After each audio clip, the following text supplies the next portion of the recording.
Terre Haute city debt is called into question again. New numbers released from the State Board of Accounts show conflicting numbers on the amount of debt. But News 10's Matt Gregory sat down with the mayor to find out how this affects you. It's been the topic of debate since 2008, the city's debt. And in meeting after meeting of the city council, the numbers keep coming up. If you remember from past stories, the city entered last year with a debt around $4.5 million.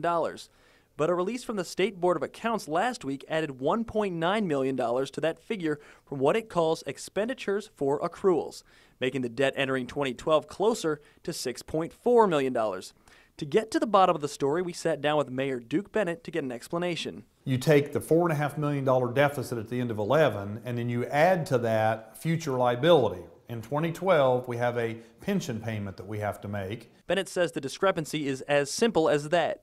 We paid that money, we had it in the budget for 2012, and we paid that out. When 2012 ends, the same thing will happen. We'll have a cash balance at the end of 2012 for the general fund, and then they will add the liability we have for 2013 onto that. But the mayor promises that when the 2012 report comes out, the city's debt will have shrunk from the 2011 report. A year from now, you'll be able to see the progress we've made in 12 against bringing this back to where it needs to be. Numbers the mayor says will add up to a smaller debt for next year, and in the next few years he hopes the cash balance turns from a negative to a positive, or at least returns to zero, which would be good news after more than 3 years of debt.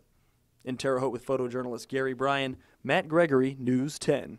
An interesting note from the 2011 audit, the city has an excess of $6 million in funds other than the general fund.